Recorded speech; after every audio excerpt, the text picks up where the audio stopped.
taxes, inflation, and the breakdown of the family are causing us to fall behind.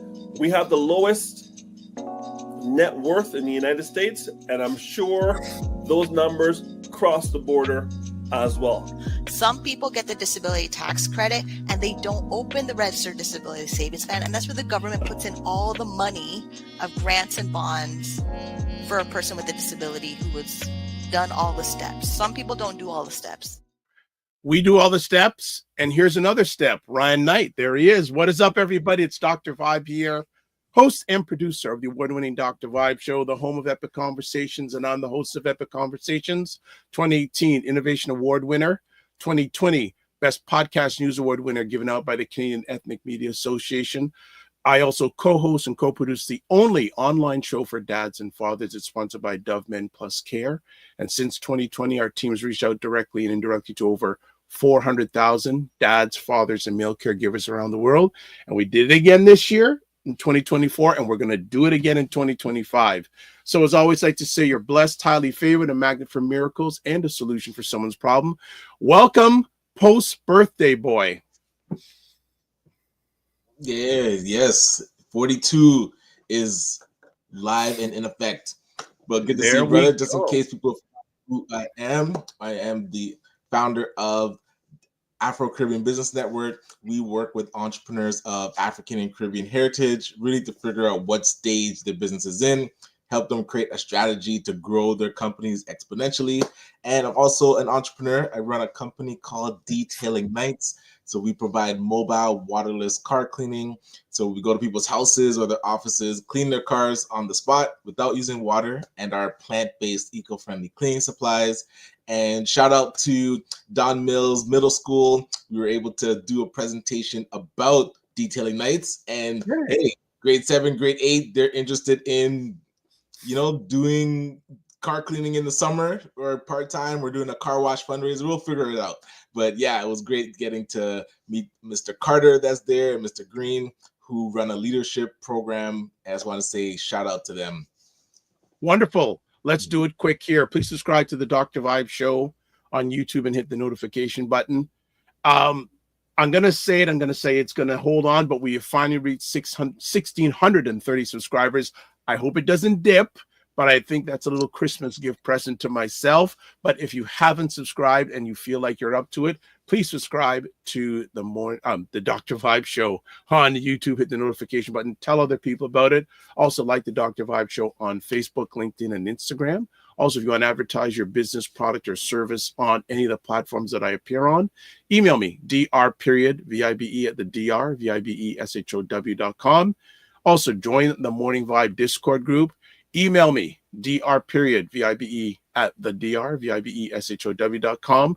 Also, can't forget Dr. Tachi, the driving force behind Indie Soup Media. What is Indie Soup Media? It's an independent content creators platform that has about 20 to, I think 30 now independent content creators, various programs on the platform. And it's celebrating its 8th month anniversary on Christmas Day, with over, I think, was Dr. Tachi telling me yesterday, 22,800 YouTube subscribers. So that is amazing. And we're featured on the platform every week.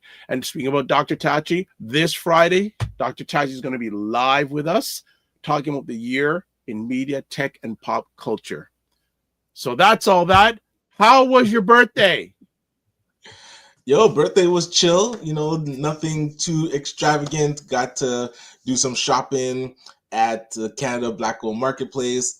Also got to send out a message to everybody and I really want to say thank you to those that put messages on the Facebook and put messages on the LinkedIn and sent messages on WhatsApp.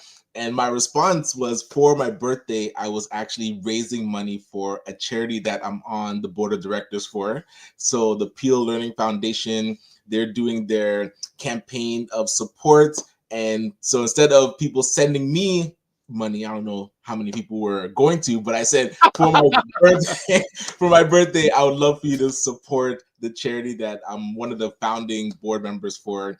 So the Peel Learning Foundation, it was actually started by the Peel District School Board. So Right. Peel District School Board created the Peel Learning Foundation, which supports students that need emergency funding for, sometimes they need gloves because it's winter and they don't have gloves or boots, or sometimes they need just money to get some food. Parents fall on some hard times. So we've been able to support students in the Peel District School Board. So I said, hey, if you're saying happy birthday to me, support the charity that I find close to my heart. And I want to thank everybody that did. I think they had close to the record number of donations in one day, thanks to those that supported the birthday. Thanks to you. Thanks to the friends, my network, family. So I really appreciate that. But if you didn't put it out there, it wouldn't have happened. Valid, and that's where there you go. Ongoing tradition. Hopefully others will catch on to the tradition and support it as well. 100%. How did you overcome our warm weekend weather? Listen, this weekend was so the winter solstice, if people are following. So December 21st is the official start to winter, and it that turned into actual winter. Usually there's a lull, okay, on paper it's winter, but the weather stays somewhat mild closer to January. Sometimes we don't have a white Christmas that's coming up, but minus 25 with the wind chill, it came on time on the 21st. And this weekend it just all to this morning. Yeah, when I got up on Saturday morning, when I was like, what? What? And then there was snow on top of the shelf. I went, what? We've been blessed a little bit over the last few years in the Greater Toronto area. We're not used to getting this at least till January, maybe even February. We got hit hard. Now it's the temperature's gone up a bit, which is good. Do you buy Christmas gifts, and are you finished buying them? There are 3 more to do, and I have 1 Secret Santa, so almost done. But for the kids and stuff, the missus, my wife, has definitely knocked that out the park. So that's all good to go, wrapped and ready to be delivered. Yeah, if I'm doing any of that, today is it. If there's anything extra, there is a mall that is 5 minutes drive from where I live. That may be the only, but other than that, that's it. Well, you're very aligned with a lot of the Black entrepreneurs. Are you getting any gauge on how the season has been for them? Not, I would say, directly. People, as the season's ending, they're typically busy. So we usually have conversations in January as we start to build out the plan for the next year, for 2025. So we've had a few sessions already planned for 2025, but we'll see how the holiday season fares. Curious to see what people do during Kwanzaa, how to actually engage with what's happening in the community. So December 26th to for the next 7 days. So that just conversations about that in the new year, I'm looking forward to. Yeah, myself and Paul Osborne on Black Men Can Talk last night, we did an hour conversation about different aspects of Kwanzaa. And and there's different events happening on each day of Kwanzaa that if you watch the replay, you can see we put it up there. My mindset is to plan to attend 1 or 2 of them because I don't think I'm not sure if I'm going out of town this year. Usually I'm out of town during the holiday, at least part of the holiday season. I haven't heard anything yet. So if I'm staying in town, I'll certainly do that. And for people who are watching this during the holiday season of 2024, we will be doing shows.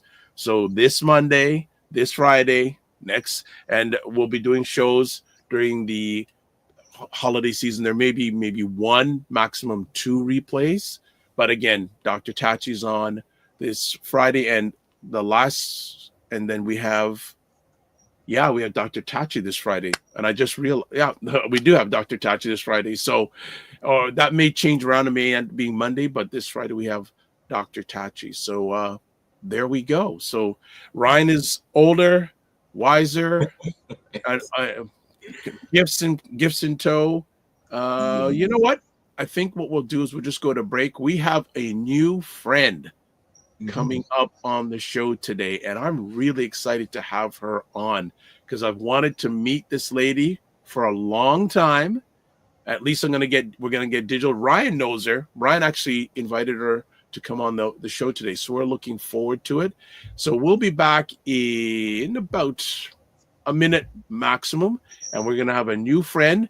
And if ladies, if you're into shoes, and I know a lot of ladies that are, this may be your jam. All right, this may be your jam if you're into shoes. So we'll be right back.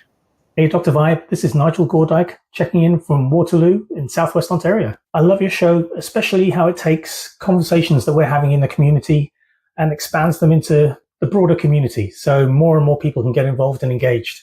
That expands on the topics and takes them to a wider audience, and it enables more of us to feel engaged and part of the community. Thank you for including me in one of those conversations recently. I can't tell you how much I appreciate it. Much love. All right. Thank you, Nigel. One of the many people we had on the Morning Vibe this year. So thank you for contributing. We're going to get right to it. So to tell you a little bit or share a little bit of who our new friend is today, we are going to show you her in action. So here we go. First to step into the den, this entrepreneur has big shoes to fill. Hi, Dragons. My name is Judy Stewart, and I'm from Markham, Ontario, and I'm the owner and founder of Trèsolz, and I'm asking for $80,000 for 25% of my business. Growing up in Scarborough, the youngest of 3 daughters to Jamaican immigrants, my earliest memories of finding shoes that fit me and that I could afford were nothing short of nightmares. Since I was 11, I've had size 11 feet. Whoa. Yes.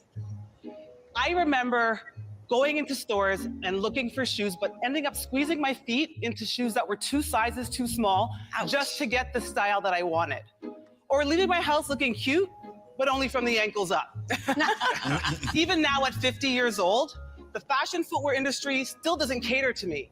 And I'm not alone. Over 10% of women have a larger shoe size than size 9. That's why 2 years ago, I decided to take matters into my own hands and start Canada's only truly large size fashion footwear brand. Let my big feet become our big opportunity. And I also have a pair of shoes curated for you as well. The Trèsolz line of footwear ranges in size from 11 to 16. They are sold exclusively online and cost about $135 a pair. Very nice. Does that mean that we have to try them on? Well, 20% of our customers, Simu, are male, so I've given you a pair of shoes that will fit. I will say it fits like a dream. It fits like a dream. Hey, could you walk the runway? All right, here we go. Oh yeah. I mean, I feel like this is easy street. You can just join our lineup there. There you go. It's very comfortable, and I feel great. $1 million bucks. I feel like $1 million bucks. Yeah.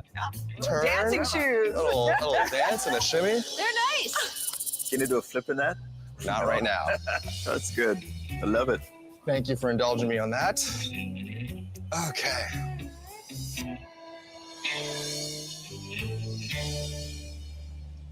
All of our designs now have a padded footbed, which offers more support. A lot of the people who wear our shoes are on the taller side, or on the larger, like a bigger frame. Right. We also offer a roomier fit, and a lot of our sneakers have arch support. Okay. What else did you do before this? Anything in the shoe industry, manufacturing? No, I'm self-taught. I took the first 2 years learning everything about shoemaking. I teamed up with a lot of designers to help me with making sure that I knew how to design shoes and learn all about the e-commerce brand because we are an e-commerce store. I'm concerned about barriers to entry, right? Any shoe manufacturer or any company can say, okay, we're gonna just start manufacturing larger sizes. You say they haven't done it yet, but what if they decide to one day? Yeah, so in the States, we have a handful of competitors. So the bigger competitors that I have, they don't offer the same quality that I have. So I'm trying to be not only an affordable brand, but I want my quality to be there as well. tell me, it's not a lot of money that you're looking for. How much have you put into the business so far? I put in $20,000 so far. $20K. And what were your sales in 22 and 23? $50,000 a year. No growth? I really needed to start the business. So I did small batches. I did about 40 pairs of 10 designs, about 400 pairs. And right now we've already surpassed around $60,000. I'm on track to do about $150,000 this year. Where's the product made? It doesn't say.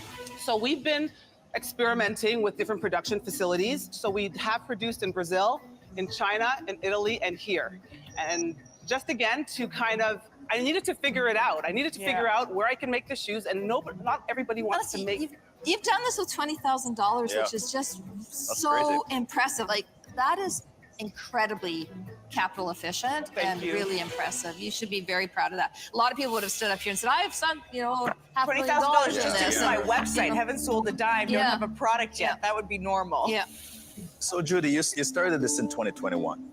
How long have you been thinking about it? I always had this idea in my back pocket. I'm 50, so I've been thinking about it for 30, 35 years. Yeah, and why now? I'm retirement age. 2 years ago, I was like, okay, my kids are grown, I'm about to retire, and now is the time.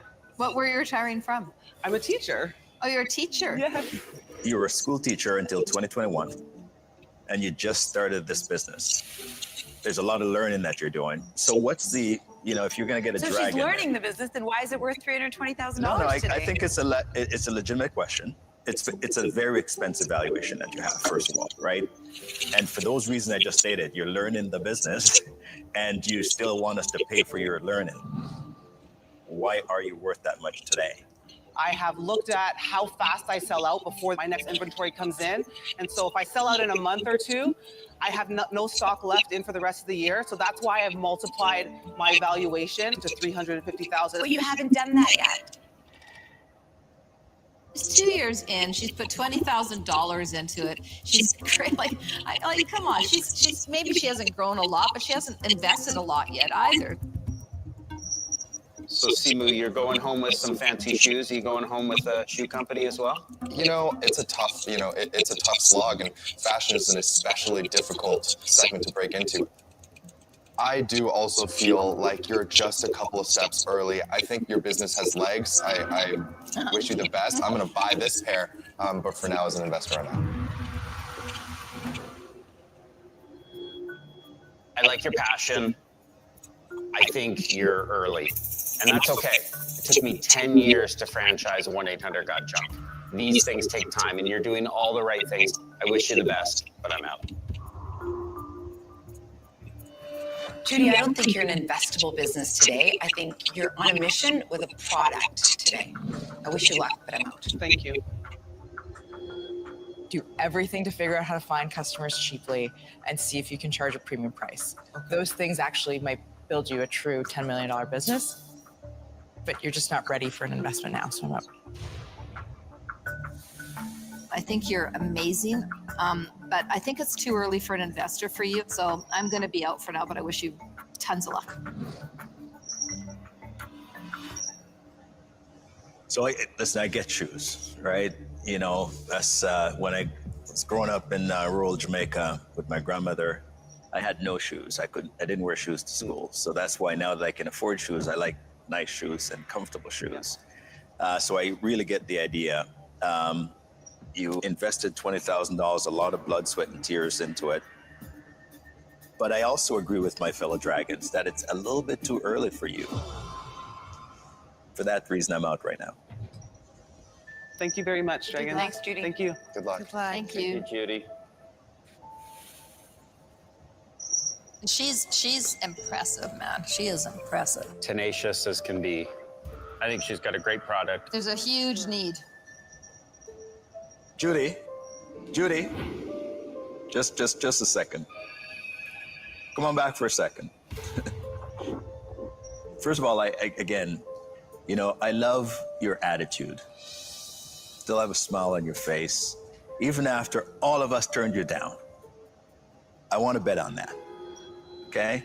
So here's what I'm going to do. I'm going to give you $80,000 for 30% of the company with a 5% royalty. Wow. Whoa. Wow, that's an amazing deal. Run over and hug him. Yeah? Yeah, do it. Let's go. You're welcome. You're welcome. Amazing. Good luck. Congrats. Congratulations. That is really smiling. You called me back. That's what the show is about, right? You got to take chances on people. That's very efficient what she's done with $20,000. Yeah, so efficient. Okay, so if I give her 80 grand, I think she's gonna do okay with it. You can keep the shoes that you're wearing right now, okay? That's the deal right there. You can keep that. I don't think she wants them back. Whoop whoop.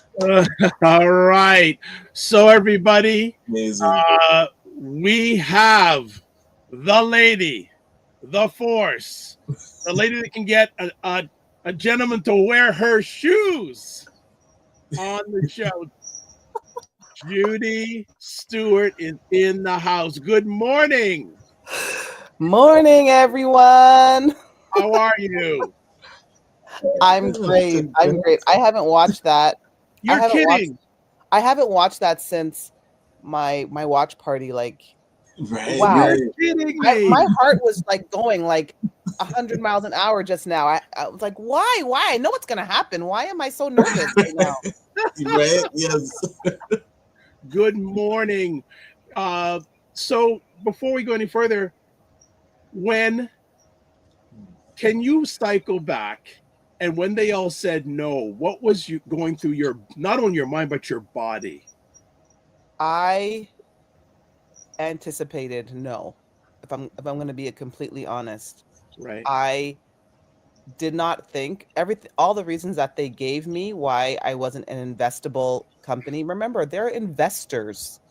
They're not trying to give any handouts. You know what I mean? So there's a valid reason for them all saying I'm out. I wasn't ready with my numbers on paper. And so I was like, okay, that's cool. Like I was okay. I was truly okay with it. It was sad because obviously, you know, you want the best outcome, but me getting on the show in and of itself was huge. That's the win. Yes, yes. Right? And so I always knew that in the back of my head. I'm like, I can't even believe I'm on this show. Right. So I was okay. And they were really, really nice. I don't know, Ryan, if you thought the same, but they were nice to me. They were not as harsh. Like that was edited down from 1 hour. Yeah. So you didn't see the whole thing, but they were so genuinely nice. Like all of them had like great words for me, great advice, great encouragement.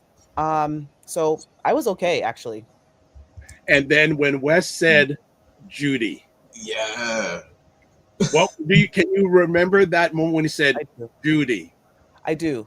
I remember because the way it's set up is that the producer, there's somebody like on a mic saying like, wait, I don't know if this happened to you, Ryan, but I had to walk out and say my walk out twice. So, and there was somebody, you know, the producer speaking through the mic where everybody can hear, okay, Judy, walk out. So I walked out to my mark, and then somebody came on the mic and said, and I couldn't see the person, say, okay, go back and do it again. So that type of expectation, like somebody kind of talking through the mic, one of the producers kind of giving stage directions, I already had experienced that when I walked out. So when Wes said, Judy, come back, I thought it was the producer telling me to come back and maybe redo something. I didn't know it. I didn't know it was Wes saying. So that's why, and they edited it out. But he had to call me back 3 times. Come on. Yeah, I did. First of all, the first time he said it, I didn't really. I thought it was like all in my head. I wasn't in the moment. I was like, and then the second time, I thought it was the producer calling me back. And so I kind of slowed down, but he said, Judy, come back. And so I turned around. I'm like, oh, what's going on? What's going on? Yes. Okay. So there. Let me just get to. There's a pile of comments here, so let me just do them real quick, and then we'll get a little bit more in. Like there's just so. Good morning, Frequent Event Promotion says good day, Dr. Vibe and Ryan. Minion Cam These are regular family. Good morning. Good morning, Dr. Tachi. She from Fort Lauderdale, Florida. She says, this is great. Dr. Tachi asked, is 50 the retirement age in Canada? No. Dr. Mignon Cam says it's 65. She said, but Mignon Cam says, but teachers get a good pension. Mignon Cam says, I wonder if RuPaul would invest in her business. Hey. Go. Send that email. Dr. Tachi, clap emojis. Fitness IQ Ken goes, morning, everything. And Dr. Tachi, I think, says, yay. I guess when Ross called you back. She also says, congrats. Fitness IQ Cam, morning, everyone. She go, Mignon Cam says, happy to see a fellow person with my last name do good things. Oh, nice. So definitely, that is fantastic. So what did you do after you left the studio? You mean after the thing that, like, when you heard the deal, once you left the studio, what was the first thing you did? I celebrated for it was like celebration all night to the next day. The next couple days. I mean, I taped on a Friday, so it was a really good weekend. Yeah. I mean, at that point, remember, nobody really knew because I filmed in May. Wow. Was it May that we filmed? April. Yeah, that was final. And then it didn't air until November. Yeah. So it was still a small, nobody except my closest friends and people the models on the show and my family nobody really knew. So I was just celebrating with the people that I was able to tell what happened and the people who actually knew. And I'm so curious because you said you haven't watched it since the watch party, and I was grateful to be able to be there to support you. I'm curious your initial reaction to everybody else's reaction. Like, how's that support been from your family and your friends, them seeing you on this journey now and hit this kind of mark? Yeah, it's just been all love and support, and a lot of people were not surprised. Everyone with Trèsolz, with what I'm trying to do, all of my friends and family and people who hear about what I'm doing and what I'm trying to do with this really kind of niche business I have, they're like, oh my gosh, this is just so needed. You're gonna rock it. It's gonna work. You know, how can I help? It's all been it's all been very supportive. I can't say that people were surprised. Like, if anyone was surprised, it was me. Me, the most surprised person saying, oh my gosh, this is really happening type of deal. So, well, I just want to change something. You're not trying to do it, you're doing it. I absolutely agree with that. Not a try. You wouldn't get someone like a Wes Hall putting money it's a try thing. You're doing it. You're doing it. So actually, now the questions are coming in already. So Dr. Tachi has a question. She says, what materials do you use for your footwear? We use a variety of materials. I mean, we have we go from leather to vegan, depending on the shoe. Like, we do the whole range of footwear. So we do everything from boots, which are about $300, which are genuine leather, to vegan materials, which is not leather, but they're animal safe materials. So those are the kind of two main materials that footwear is made with, either vegan material or leather material, and we use both. Nice. So, and then time's going to go by quick because I know people are going to be asking questions like crazy. So I want to find out, tell us about Trèsolz and what inspired you to start the company. How much time you have? Well, you told me you can only be on for a certain part of time. So it's this, you're driving the ship, we're steering the ship today. So whatever time you have for us, we're invested in you. When I was growing up, I always struggled with finding shoes that fit me. When I was younger, much younger, when I said on my pitch on Dragon's Den, ever since I was 11, I've had size 11 feet.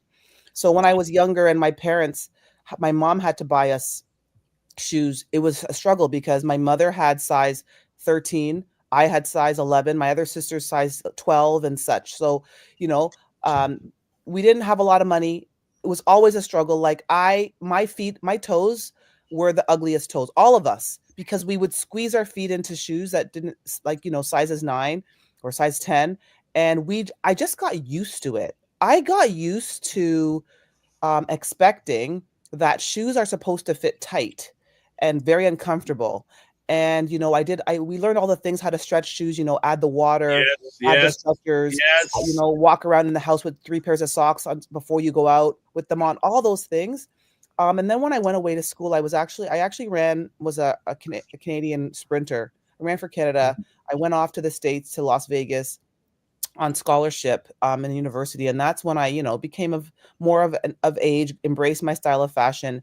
And in Las Vegas, there's obviously a lot more choice in terms of, they went up to a size, 11, 12, a lot more variety. So coming back after I graduated and getting into the teaching profession, yes, I am a teacher. I still am a teacher, by the way. Just want to interject that. Okay. The edits didn't go well on Dragon's Den. I am of retirement age, meaning I have like a few years before I retire. So I'm kind of balancing starting a business and then on the verge of retirement, trying to go from one to the next. So I just came back to Toronto, started working, and recognized that I could not, every season, cross-border shopping. We would jump in the car every March, go to Buffalo, go to the Galleria Mall or some mall. Twice or 3 times a year, my family we'd all do that. And I'm like, is everyone doing this? Like in the back of my pocket, I always said, maybe a great idea would be for someone, not me. I wasn't thinking me. I was just thinking somebody here in Canada could make a killing off of just bringing some, having a store, an online shop where you could buy shoes. And so I didn't think it would be me back then. And so as the years went on, obviously the sizes have got a little bit better, and I have a size 11. So I could still walk into a store and I could still find shoes to fit me, but they didn't fit right. Like they fit tight. Like even though the length was okay, then they were tight and uncomfortable. Right. And so it wasn't until COVID where I was teaching online at home. So I was sitting around my computer a lot more than I usually do when I'm in the classroom, because we were all online. And so at that point, I started teaching special ed. So I was teaching like kids that have learning disabilities, kids that have mild intellectual disabilities. And so I was teaching from on my computer, and I had some time, when I'm telling my kids to go to breakout rooms while I'm teaching, I'm sitting at my computer waiting for any questions. And I just said to myself, let me see if I could, now that I'm at my computer, let me see if I can start to research what it actually takes to, one, open up an e-commerce brand, because I knew that I couldn't get in stores at that point. And how hard is it to learn about shoes? Who could I network with? Who could I find that could help me to figure out how I can bring large size shoes and bring them to Canada if they're not made in Canada. And at that time, I was just buying shoes. When I started, I wasn't designing at that point. I was buying shoes, and I no longer do that, because it was a huge flop. But I had to do that before I could learn that I couldn't do it. You know what I mean? I made all these series of trial and error, but they had to happen for me to it was part of the learning process, right? Yeah. And so, I just, like I said on Dragons, and I just brought in really small batches of shoes from sizes 10 to 13. So at that point, I had a really small size run, 10, 11, 12, 13. And you know what? I brought them in. I set up I got a friend to make a website for me, because that's all it really takes, right? You got your product, you got your website. You try. That's what I keep saying. I was trying a thing at that point. Yes. Let's see if this could work. And it did. Because there was such a desire for oh my gosh, what is this person doing? I can't and I went on social media, free advertising, everything on everything's free. So I was it wasn't a big spend. It wasn't huge. You know what I mean? It was something I could afford. And then it took off from there. That's how it took off. I'm not 2 years ago, I'm not the same company that I was even 2 years ago. But you asked how I started. That's how I started, with a free website, a few batches of shoes that I just bought, and now that's how it started. I love that. And I want to commend you because, and the dragon said it, like being able to just start out, I'm researching, there's so many would-be entrepreneurs that get stuck in their head and don't get it onto paper or even onto a site and just tell the world.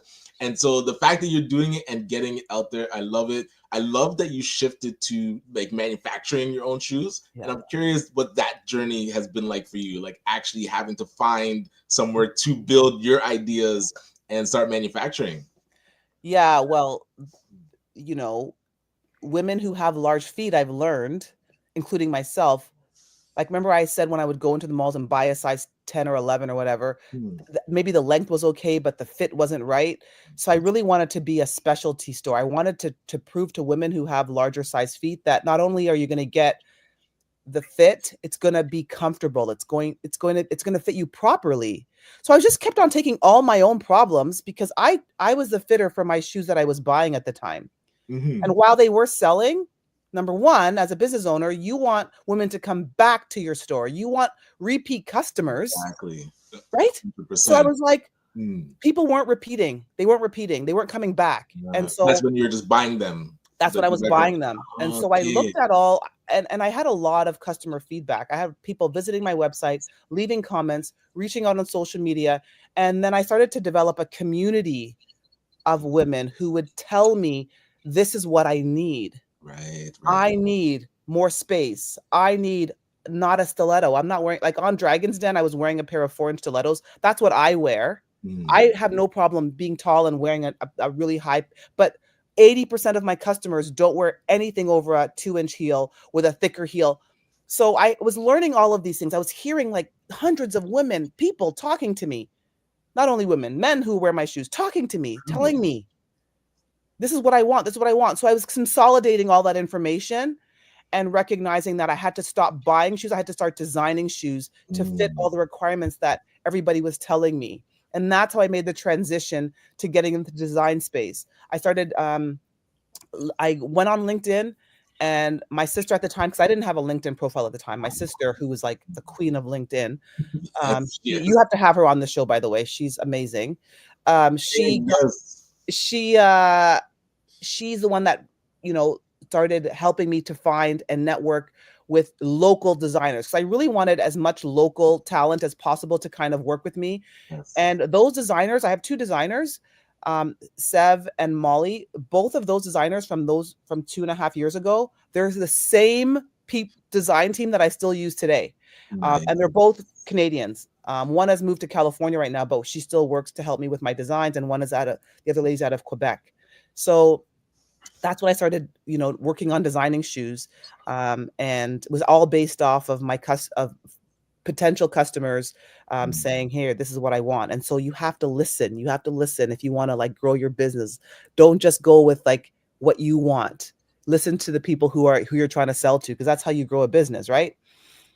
I love it. I didn't want to say anything because I want to clip that so we can share it with entrepreneurs that we work with. It's like that market research is so pivotal, key. And then the feedback, like that helps you really fine tune and pivot. Because being able to manufacture is difficult, but seeing that it was needed, then you push into lean into that area of your business. So I love that. Yeah, that's where it got really expensive though. I mean, obviously. Yes. The expense went through the roof when you start designing shoes and manufacturing shoes instead of just buying them off the shelf and doing what they call white label. But it's definitely it puts up a wall now to competitors because it'll be difficult for people to replicate your ideas and go through the process of manufacturing. Right. So it's a good path. I like that path. Well, since you two know each other so well, I might as well just get up and leave. Can I tell the story of how I met Judy real quick? Well, you guys show you. Do you want me to? I'll go to the green room and come back when you're done if you want. Because Judy has, you two might as well just have a show together, and then she's going to be gone. I won't be able to ask her a darn thing, right? I'm going to try and find the interview, but that was funny. We were downtown, so I was with Shireen from Voices and Vibes and Perspective Studios down at CBC Studios because I was going to audition. So we said, you know what, we're going to invite other entrepreneurs down and we're going to interview them and say like, hey, give us your pitch before you go on. So we're doing our interviews, and I see Judy, and Shireen saw Judy as well. So I think it was like either purple or pink dress and just looking amazing. And so Shireen comes up and she's like, oh my gosh, we have to go ask Judy, or we didn't know her name. She's like, we have to go ask that lady if she'll do an interview. I'm like, man, she ain't gonna want to talk to us. She's like, so, and I'm like, I don't want to look like I'm hitting on her because, of course, Judy is beautiful. So I'm like, okay, she's like, ask the woman. So I come up to Judy and I'm like, Share night, you can't watch this. Bye. Good to meet you, miss. I just want to see if you're interested in being interviewed in our show. And she's like, I've been sitting here waiting for you guys to ask me to go. I was like, why are you interviewing everybody else and not me? So it was great getting to meet you at your audition and get to interview you, because I've been a fan ever since, just following the journey. And yeah, I'm very curious your vision of where you want to take the company. If I could ask you that now, you can ask at the end, but I'm curious, all this momentum and this hype, how do you want to turn it into kind of that future growth?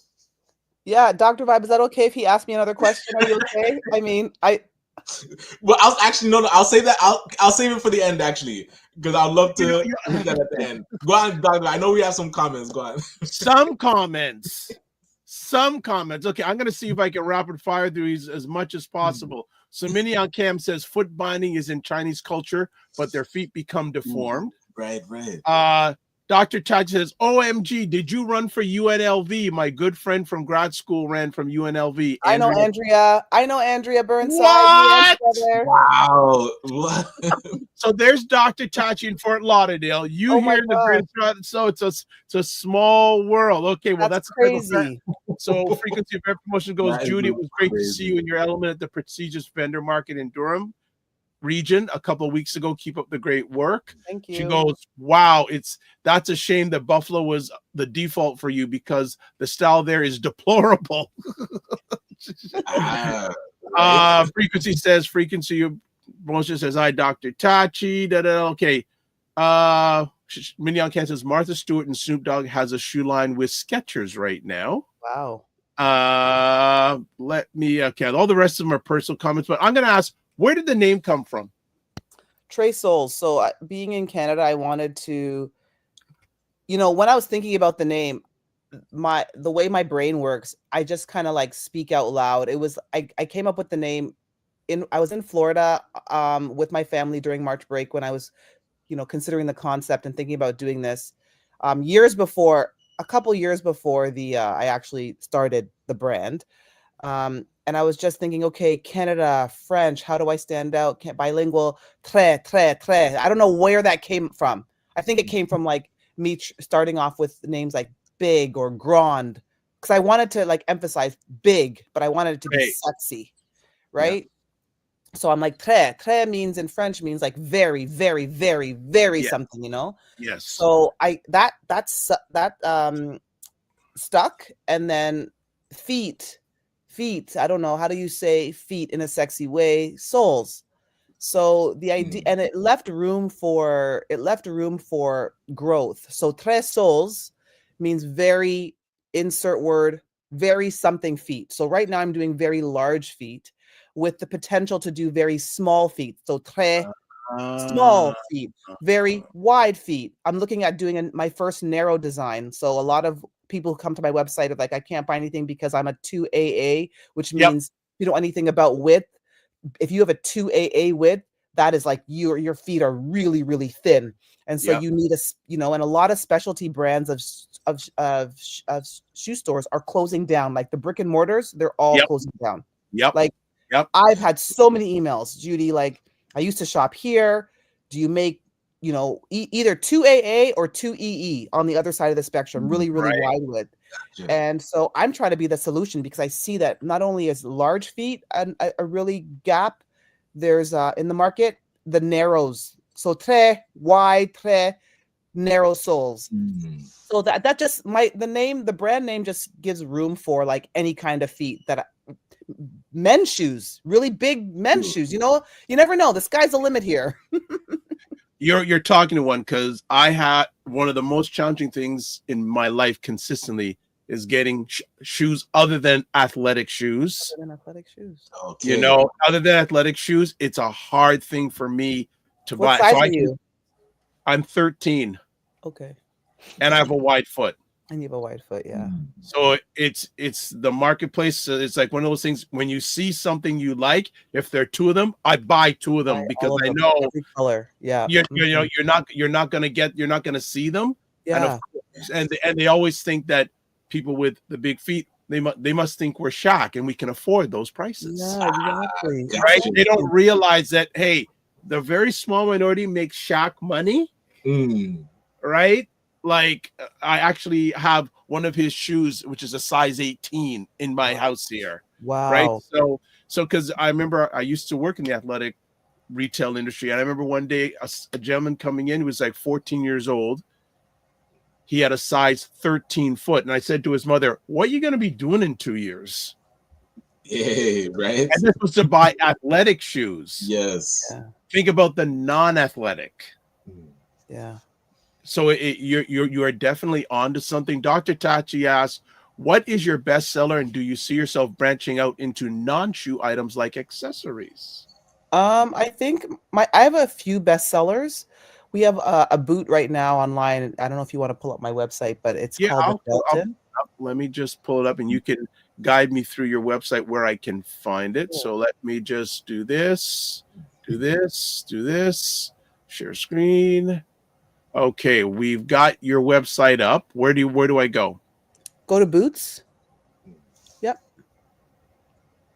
So the one right there, this top middle. Here? Yeah. So that's our Delton combat boots. Delton is my dad's name. Oh, those look serious. These are beautiful. And one of the reasons why they have been selling so well is because they're not only a combat boot, but they're tall girl approved. A lot of my customers are taller, on the taller side. And so as you can see, those are my legs right there. So they come all the way up to right underneath my knees. I'm the model in most of my but that's wonderful. You are the best representative of your brand. True. Yeah. And the great thing about these boots, Dr. Tauchi, is that they have a zipper. I don't know if you can see. They have a zipper. So you don't have to bother with you do the laces one time, and then there's an inside zip that you can just zip them all the way up and not worry with the laces ever again. So those are really, really hot right now. I like those. Thanks. I like those. Those are so what size range are you again?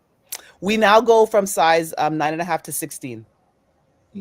Okay. So we added 3 more sizes because that's a whole story in and of itself. Actually the larger you get, obviously, the harder it is to find shoes. Like no one who has a size 15, 16 can go into a mall and say, no, you have this, it's not right? happening. I can still go into the mall. I can still go into a store, not the mall, a shoe store and find a couple shoes in my size. Whether it fits well or not, there's still like a box with my size on it. Right. But not when you get into like the 13, 14, 15, 16. So I'm actually doing I'm niching away from even almost my own sizing because it's a good business decision. It was hard for me at the beginning to say, well, I wear size 11.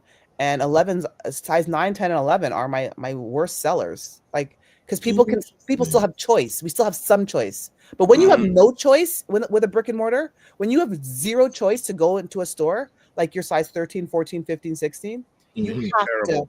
Yes, you start. Yeah, so you start to shop more online. So they all shop online, and you start to not really like the price is not like you'll pay anything. You'll pay anything. I have more people try to negotiate my price or say, why your prices are what they are with my smaller feet, like my size 11s and 10s. They're like, I could still find it here. Why your price, like all the rumblings and complaining about, I'm not about that. I'm not about anybody talking to me about asking for a better deal or why my prices the way they are. No, well, they're not your clients. Right. You don't want everybody. You want the right people. Right. So you've done the research, and people now know, like, and trust you. And now it's, do you have what they want and can they afford it? And if they can afford it, great. If not, that's right. I'm not saying, I'm just saying. That's right. I'm just saying. So let me come back because believe it or not, you gotta get out here early, and there's so many questions for you. You're getting away easy. You're gonna have to come back. You know that. You know, you have to come back. But some more comments we have here. Dr. Tat says finding shoes is also a challenge with people with smaller feet. Absolutely. Okay. And what is your since you're going to be leaving pretty soon, I'll give you this question. So you say, first and only question, what is your quote, one unquote message to any new shoe designer coming up? One message. I would say network, have a plan. Like, not that I didn't do it the right way. I did it my way. I'm a very impulsive person.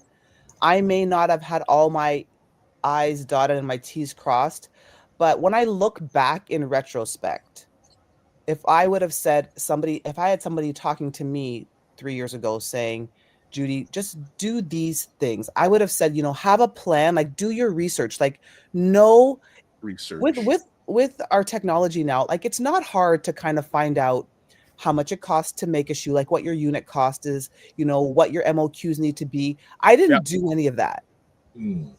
So I just went in and said, yep, buy this, go on Alibaba, buy this. I didn't. So have a plan, network properly, like talk to people. There's a lot of people who, will give you free advice. Like there's so many people, even now. Like Ryan, Ryan, you gave me like so much advice, like free.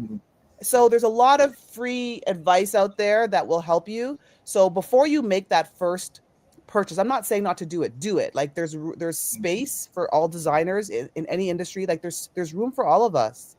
But I'm just saying, if I could talk to myself again, I would say write things down. Like have a little. It doesn't have to be anything formal. You don't have to pay anybody to do a business plan for you. But I'm just saying, like, write your numbers down. Make sure that you see your forecast. You see how much things will cost you. You see, because there was all these hidden costs. There's all these things I didn't even put into my mind that cost money. You know what I mean? So it's one thing to get your shoes and get your website, but there's a lot of other frilly costs that are involved. Just make sure that you kind of know what all of those are. Then go. But always go. If you're able to do pre-sales at the beginning instead of buying first and then selling, like just give you hey, if you're interested, sign up here and put down your credit card kind of thing. Well, that's just it. Like that's what I'm doing now. I do pre-orders now, 3 years later. Right. So Mignon Camps, yes, my mom couldn't wait for me to stop growing as a kid. Then when my feet were swollen from hypertension, I couldn't fit into my widest shoe. Dr. Chachi loves the boots because those are nice. Right. Mignon Camp says, yes, I hate to tie laces. Dr. Chachi says, oh, wow, just outside my range. I'm an 8.5. And she says to Mignon Cam, indeed, don't really have a problem finding shoes. I just like to support. Well, find a way of supporting. So what challenges and barriers, what challenges are you facing now in the journey? The challenges are still one of the challenges I've faced since the beginning is the fact that I am doing sizes that manufacturers don't want to do.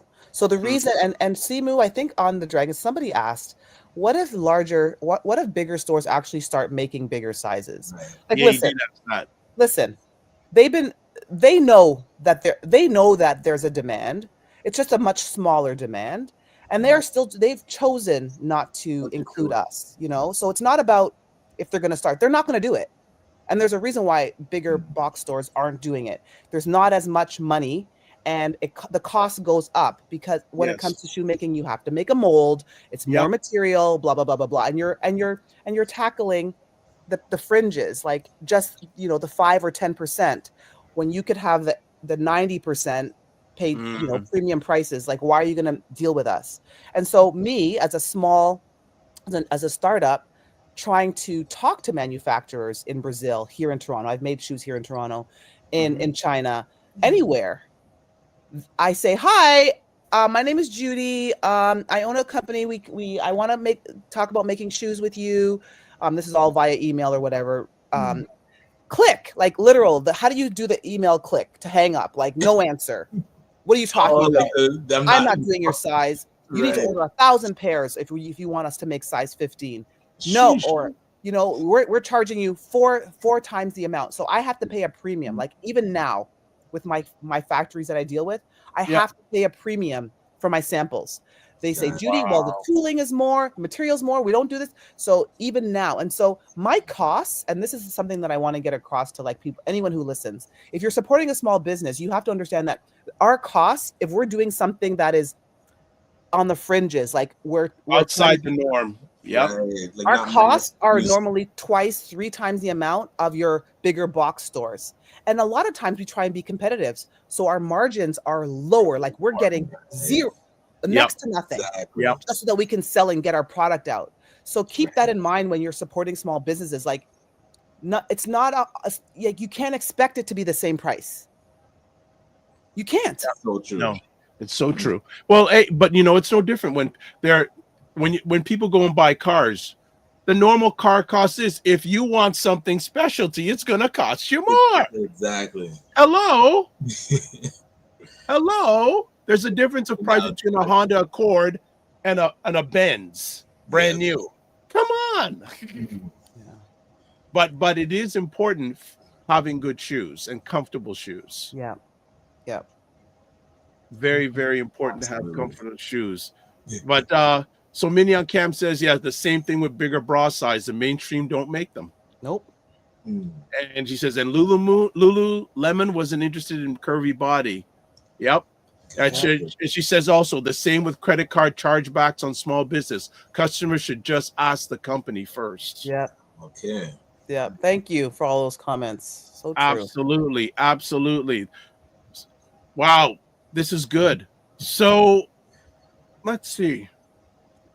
I've got more questions, but I know our time is.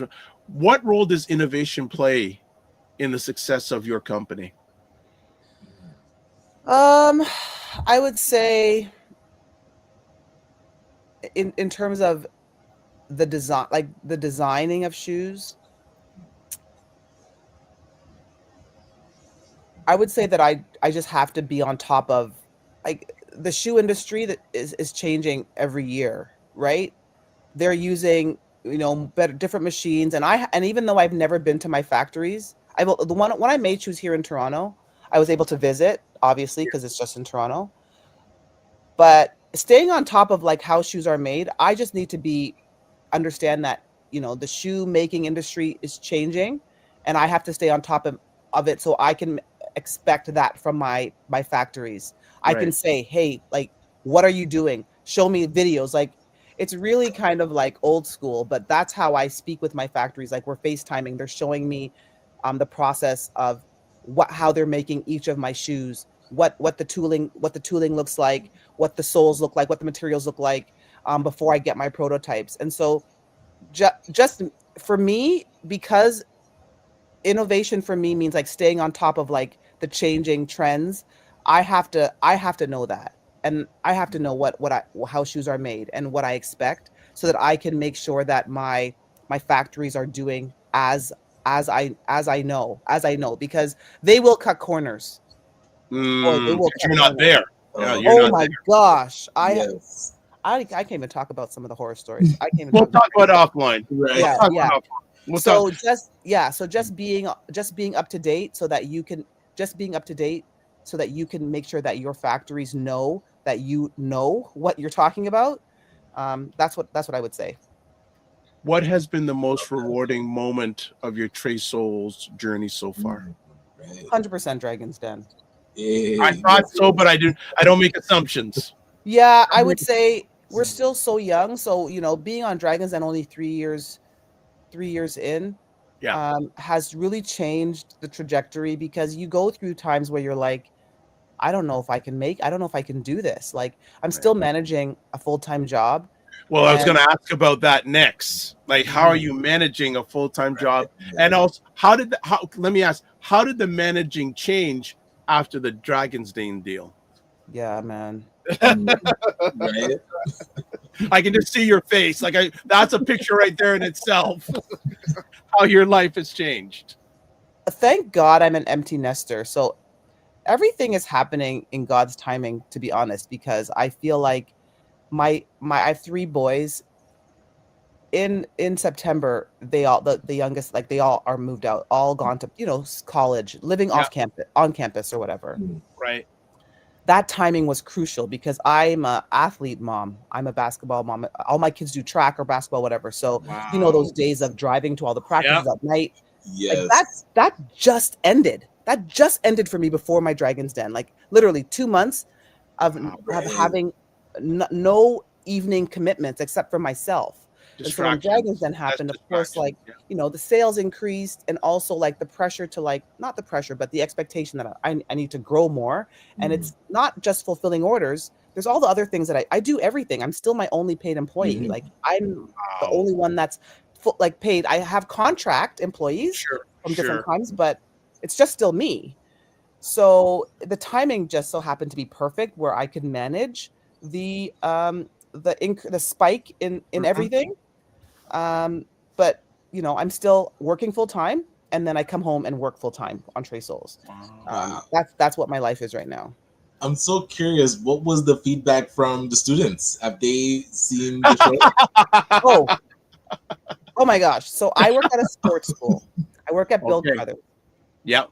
It's a sports school, and so they have a lot of courses, sports management, all these stuff related to or business courses. So when I found out, before I pitched for Dragon's Den, even where I met you at the audition, when I went to to the teachers who teach business, and I was like, hey, can I pitch? Can I practice my pitch in front of you? Because I wanted to practice in front of everyone. I knew that I'm a teacher, so I know that practice makes permanent.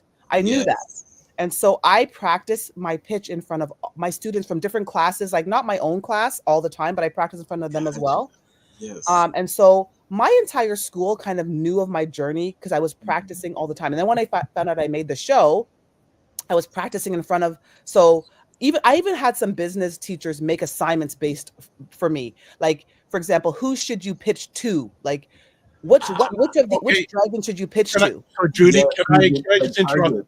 2 quick questions. First of all, when you went for the audition, was it because of Ryan's invitation? Like, did you know Ryan? You didn't know Ryan before you met him. You were just down there, but you were gonna pitch no matter what, whether he came up to you or not.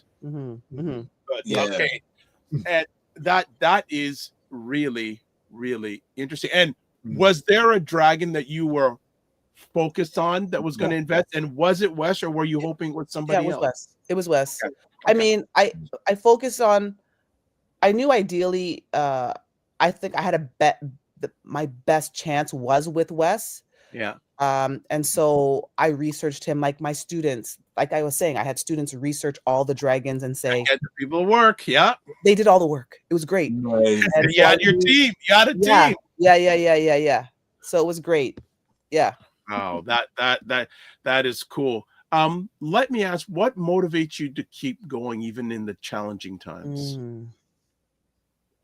My husband, who has run a successful company for the last 30 years. He's been my biggest cheerleader. He's been on my side. Nice. His name is Winston. He's not only the love of my life, but he's amazing when it comes to he's got a similar story to Wes Hall's story. He came from Jamaica at 10. With nothing much. He had, his mom brought him up. His mom was here, obviously, and then sent for him. He lived with his grandmother in Jamaica, and he's a self-made man. And along the way of Trèsolz, he's the one that's been giving me the most business advice. And he said, Judy, anything that you do for a business, you got to give it a 5-year plan, like 5 years. You can't quit anything in business until you give it 5 years. And so let me tell you, there's been times where I'm like, I'm done. I can't do this. I'm going to quit. I'm quitting. Babe, I'm quitting right now. I'm done. Let me ask you, would you have quit if Winston wasn't in your life? I don't know, man. I'm just saying Winston has been Winston has been the person that has said, this is how you're doing this. And so I haven't quit because has been like, babe, you have to give it 5 years. Like that's the reality. I don't know what would have happened if he wasn't in my life. I don't know, but I haven't quit because the 5-year plan. So I have 2 more years to go to see where this will take me. I'm a realist as well. I understand that. And the great thing about the 2-year plan is because in 2 years I retire. So I can actually, I think it's going to take me doing this full time for me to actually see if I can, like, you can't do anything, well, working 8-9 hours full time and then coming home and giving the rest to your side hustle. Right. Right. So I really have to wait until I retire and see if I can jump into it full time and put my 100% into it. And then see where it goes from there. Yeah, that'll be the test year when you retire and you can say, okay, a full year of me doing this full time. What came out of that would really give you that good sense. Yeah. Yes. I want to get back to some of your products. Like, how do you incorporate customer feedback into your offerings or business strategy? So I have over 2,000 people on my email list. So what happens when you go to my website, which I get hundreds of hits every day. People go on my website, and I have 30 products. I have about 30 styles. A lot of them are sold out. So somebody goes to my website and they will see sold out or whatever. But then there's always kind of like a link. I have a pop-up which comes up like as soon as you go to my website, says, hey, be on our email list, right? I'm gonna join. Yeah, join, because I'm doing that right. I'm gonna do it right now. Thank you. Keep on chatting. Not only do I send out emails for I only offer sales, really crazy sales, like a last pair sale to my email list. So there's perks of being a part of my email list. When you have my direct email, you have I get emails all the time saying, people asking me for what I want, for what they want. I also have a shoe quiz that pops up. So the first thing that popped up, Dr. Vibe, when you were with me in backstage, was a shoe quiz. And so what happens is, it takes 60 seconds. You do the quiz, and let's say you're a 16 EE, and there's nothing left in your size. It will tell you that, and then it will shoot me an email. It will send me an email saying, such and such a customer with this email is looking for flats with 16 double wide. And then I can email them back and say, hey, we're working on it. Stay in touch, join our email list. Right. So I have all these different ways that my website now kind of grabs information and engages that keeps customers, with me. Nice. Are there any new and exciting products or services coming up in the future?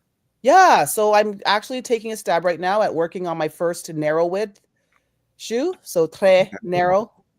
All right. Yeah, the challenge is the MOQs, right? So I have to, if I'm gonna do this, I'm gonna do the whole pre-order thing, Ryan. I'm gonna do the pre-order idea, but I also there's a minimum order, there's a minimum quantity, and it's really hard to break into something new because you're kind of scared that, am I going to be able to sell all of this? You know what I mean?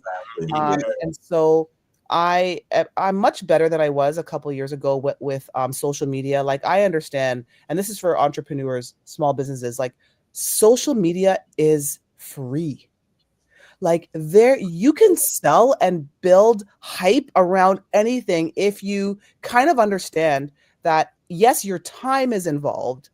Making content is not the most fun, editing content, whatever, but it's free.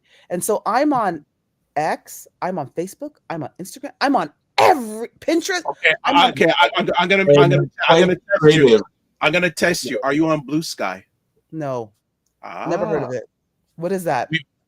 We need to chat offline. So if Ryan gives me your email, I have about 3 suggestions that I'm not going to put out here. Okay. I'm going to make, but I think you should definitely check out Blue Sky, but we won't talk about why I think that. But Blue Sky You should check that out. Yes, I mean, I just think repurposing content, like the same one video, as you know, you can be repurposed for YouTube, for everything. And so that's my plan. Do you do that too, or do you have someone doing that for you? You're looking at her. Okay, we definitely need to chat offline. Absolutely. I've got about 5 suggestions. Okay. Nice. In See regards what I to mean, that. guys? Look at that. And it's What? all for free. He's gonna give me suggestions. All like, this is what I'm talking about. This is what I'm talking about. Yeah, I'm all ears. But the concern I have for you is you're doing everything. And so the old adage, you're not City Pulse, you can't be everywhere. So I have a number of things, because I just looked at the website. Oh, maybe this that could amplify. But my vision for you is that within the next year you have a team. Yep. Yeah, that'd be amazing.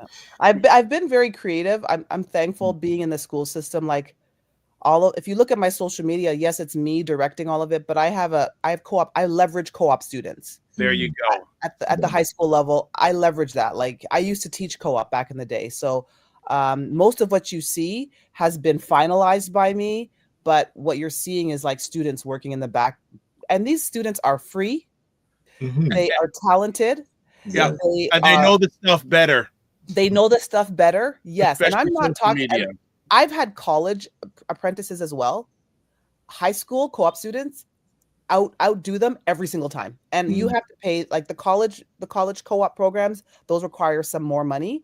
No, not all of them. Not all of them. Okay. Not all of them. Like, that's where you can shout me, because that's where I can help you leverage. Yeah. I have relationships with about 4 different post-secondary institutions. Oh, okay. GTA that and the students, it's required they have to do that to graduate. So they have to do that piece to graduate. Right. I love that. So I've leveraged some I always have at least 1 co-op student every semester, sometimes 2. I've had up to 4 working on different things for me. I've also leveraged Fiverr. You know Fiverr, right? I know Fiverr. I've leveraged Fiverr a lot as well. So I have, even though it's like mainly me, as I said, Judy, finalizing everything. Look in the private chat. That's how many co-op students I had working with me last summer. What? All at the same time? Yep. Well, I'm curious with the schools. Have you ever thought of doing, because you're very inspirational, the whole journey and the story, like going to schools and doing like presentations, assemblies, so that more students hear the story? We don't got time right now, Ryan. She's doing everything. I would love to do that. Right. The first question I would be asked, because it's during the school day, is like, why are you not at work? And I don't know if you know this, but teachers don't get days off. Like, we don't get any float days. I'm either sick or I'm in the class. If I'm sick, I better not be out and about. So Judy, okay, so when you and I 2 years to hit the circuit. Now, yeah, I can't wait to us chat offline. There's a number of suggestions that I think, Ryan, you're very true. You have a whole other potential revenue stream with doing speaking engagements. That's there's a whole other revenue stream for you there. Because I think that, yes, the shoe thing is good, but you have credibility. I always say credibility leads to profitability.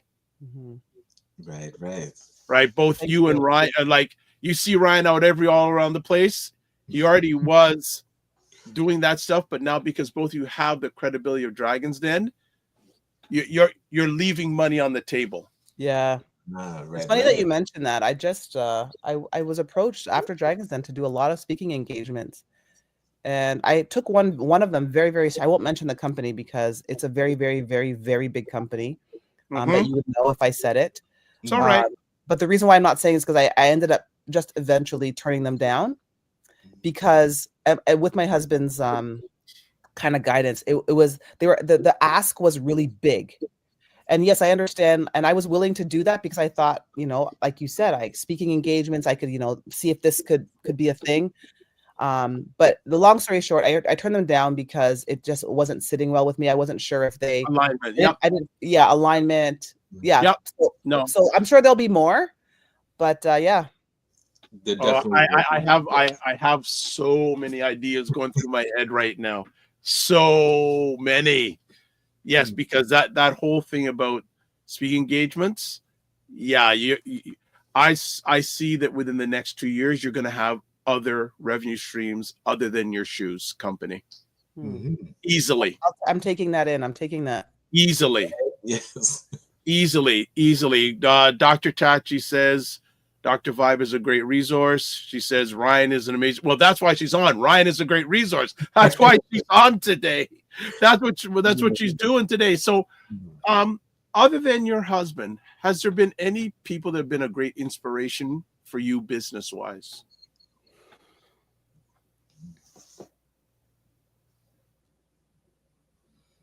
I would say all of my competitors.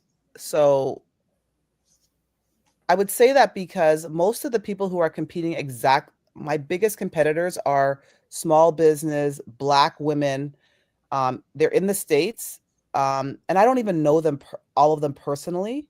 But you know what? I'm going to interrupt you. You need to meet Dr. Tachi because she's a member of one of the largest sororities, Black sororities in the United States. That would be great. I would love to meet her.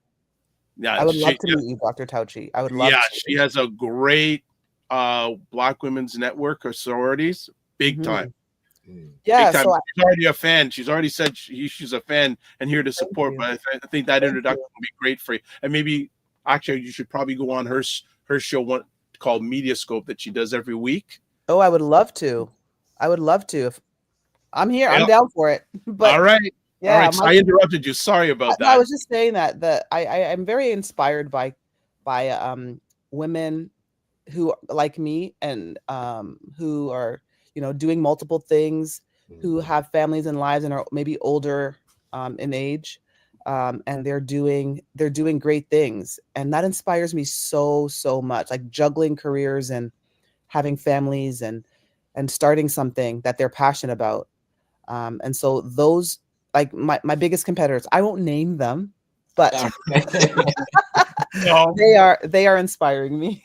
Well, and I would love to get your thoughts on, for those women, a message, because my wife is similar. She's a nurse full time, but then she started the Afrocentric greeting cards, ebony occasions, and she always talks about like, I don't understand that struggle because I'm in entrepreneurship full time. But for yourself, still full time, and those other women that are trying to do the juggle, what guidance would you give them as they're going through it? I don't think about it all. Like for me, if I was to think about the whole business, I would never have taken that first step. Like, and that's what people are like, I can't do it. I can't because it's too much in your head. So just think about what I'd like to call it like micro steps. Like, what is it that you really need to start something? And for me, like I said to the both of you, I just needed a little website and a product. That's your first step. Do it. Go. Don't think about anything else, because then you freak yourself out when you think about the bigger picture. And yes, I said you have to have a plan, but I'm not saying go elaborate. I'm just saying, write some notes down, write some key concepts down from what you learn, and then break that down into like doable steps. And I always say it's the first step. Take a step. One step at a time will propel you to take another step. But if you never take that first step, then you're not going to get anywhere, right? So that's what I would say. Just break it down into steps that don't give you anxiety. And that's what I did in my head. Okay. Website. Yes. I know someone who can do that. Alibaba. I can get a few products. Yes. And yeah, you're going to make a whole bunch of mistakes, but it's okay. Everyone makes mistakes and costly mistakes. If you're not making mistakes, you're not growing. So be okay with making mistakes. And that's coming from a teacher. I'm A-type. I'm a teacher. Controlling an A-type personality we are. We don't like to make mistakes. Okay, right. Yes. Well, you're grading yourself, eh? As I say, a mistake is a moment. It's not a person. That's right. That's right. Right. So it's one of those things, and I'm a firm believer. Just what's the next step? Best step. That's it. The next best step. Reverse engineer You've got your big goal, dream, and desire. Then reverse engineer. What's the step? What's the first step? And after you get that step done, celebrate it so you can go with positive momentum into the next step. Amen. That's it. Celebrate your wins. It doesn't matter how small they are. Celebrate them. That's right. Celebrate and enjoy the journey. Exactly. Enjoy it. Enjoy it.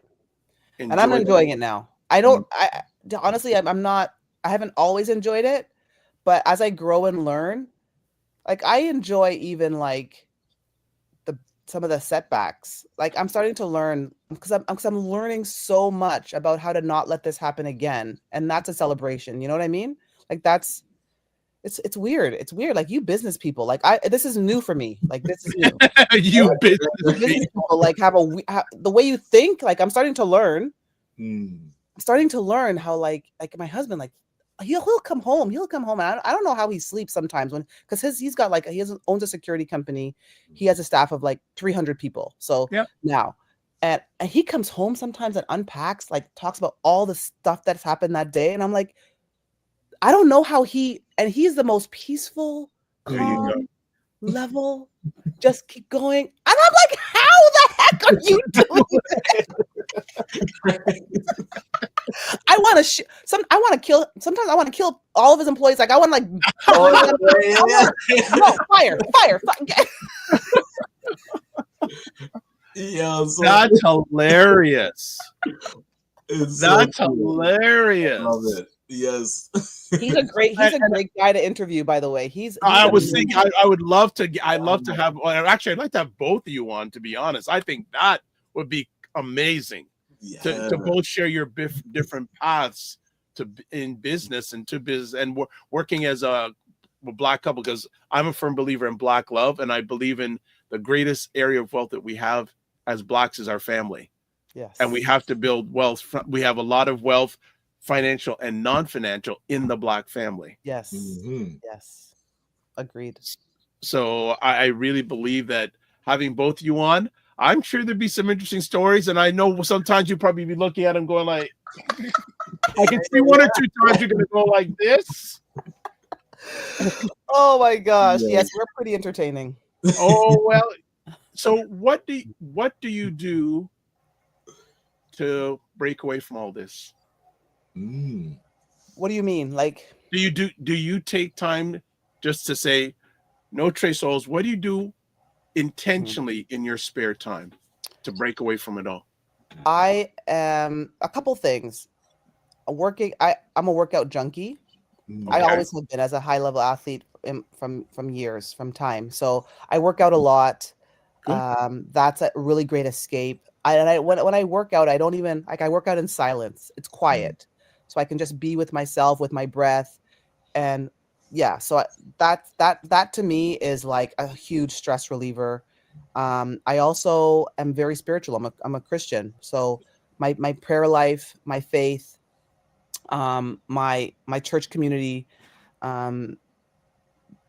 that's all. Like even my morning routine. So my morning routine is very much set. So I wake up in the morning. I don't know if you saw this on my bio, Ryan. I sent it to you. I have my prayer time, and then I read my Bible, and then I cold plunge, and then I do some. Don't say that. About it. Please don't say that. It's intense. Don't say that. Please. Yeah. Remember Carolyn Nichols? Oh my God. Cold plunge. I do. No, don't say that, please. Like you're the third person in the last month. You got to do a cold plunge. I know, man.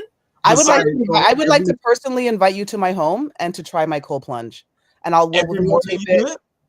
I'm personally giving you that invitation. Dr. Vibe, we should film it. Yes, we'll film it. Cold plunge. And I'll even take it a step. So I also do sauna. No, that's enough. Don't do step any further. I'm afraid you got me scared. No, okay, go on.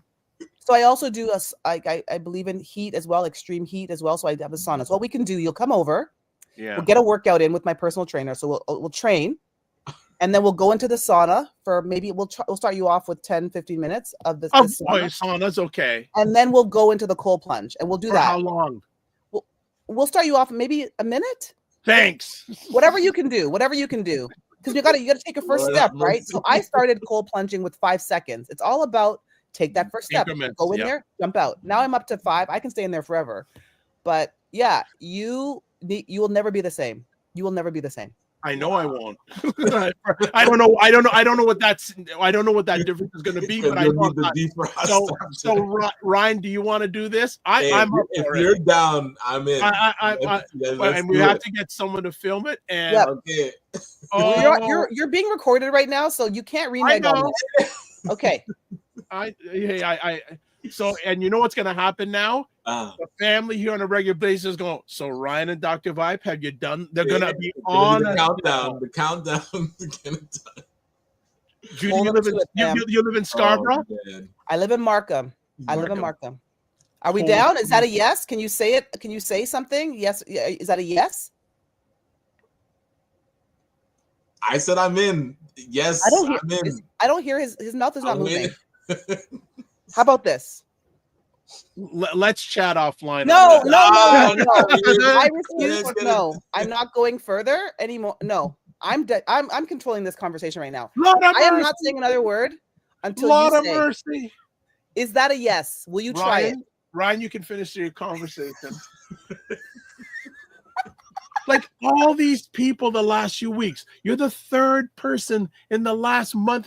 Cold plunge. Carolyn, who comes on every month. Cold plunge. When she lives up in Sudbury, she wants us to go up in Sudbury in the winter and do a cold plunge.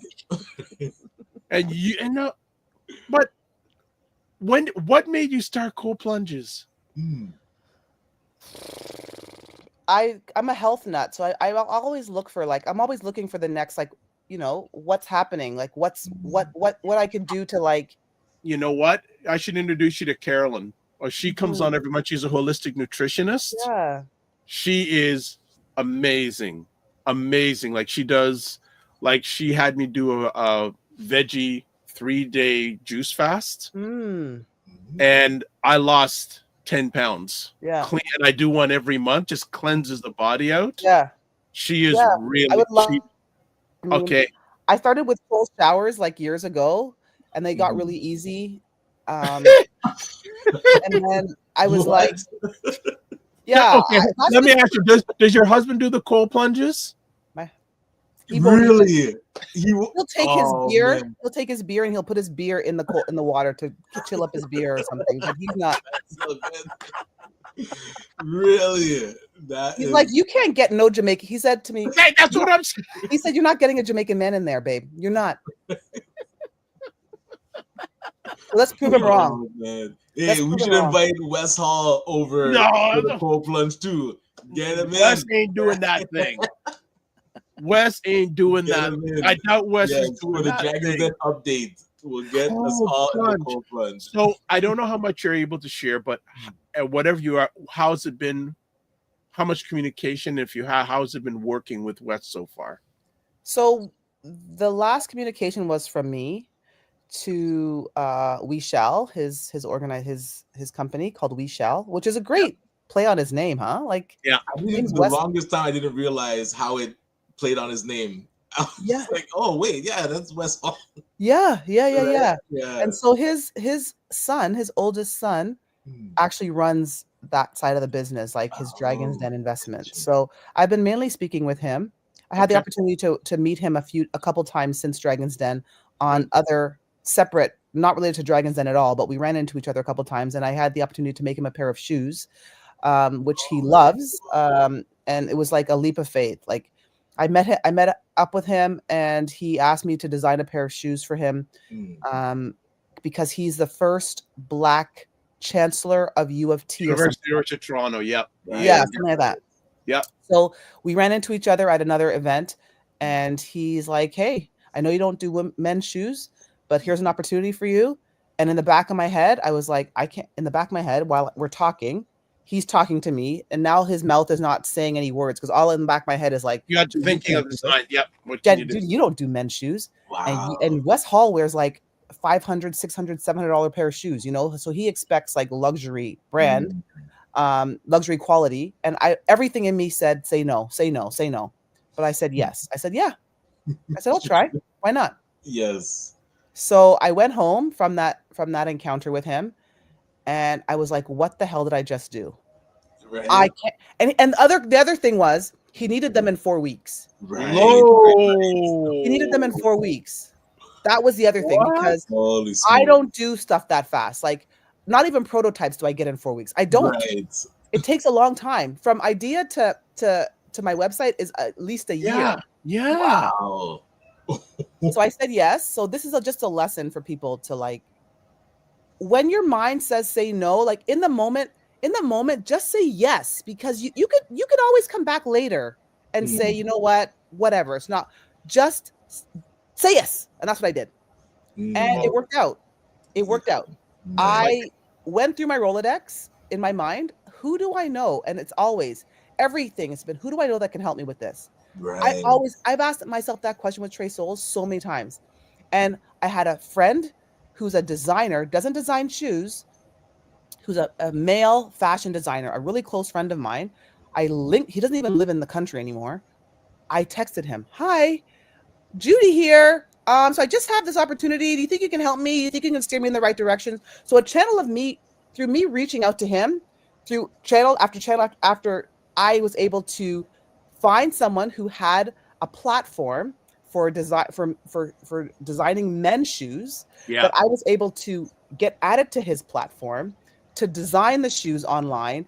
And he was working with a factory in Spain that was able to do the turnaround and do the production in a month. It was crazy. It was crazy. Yeah. And I don't know if you look on my I think I posted it, but he got them and he loved them. They were beautiful, exactly what he wanted, and they fit, and it all worked out well. It's wild because I remember we met at the NACO women's event. Oh my gosh, the Angel. Yeah. Right. And you had mentioned to me, he's like, "Yo, Ryan, I don't know why I said yes to this thing." And you're right in the middle of it, and then to hear that it ended well, that is amazing. Because that was a quick. It's a perfect example. When the dream is big, the facts don't matter. Yeah. And actually, I meant to ask you, how is that mentorship with NACO? Is that is it an ongoing thing? Was it just like a one-time workshop thing? It's ongoing. It's ongoing. So they've paired us with a mentor. I'm paired with somebody who I've already gotten $25,000 worth of mentorship from her. And we're not even done yet. She has helped me so much when it comes to one of my pain points. So shipping is one of my biggest pain points, which we don't have to get into, but like the shipping costs for small businesses, ridiculous. Yeah, to import and to export. So to get my product here, crazy expensive, and then to ship to my customers who want them around the world. Like we have customers. Like last week, I sent to Oman. I didn't even know Oman was a country. Oman. I'm learning right now that Oman is a country. Yeah, so hold on. You're a big shot teacher. You should know this thing. I know. I should know that. But I don't. A lot of the countries that are buying, like people go on my website because we ship worldwide.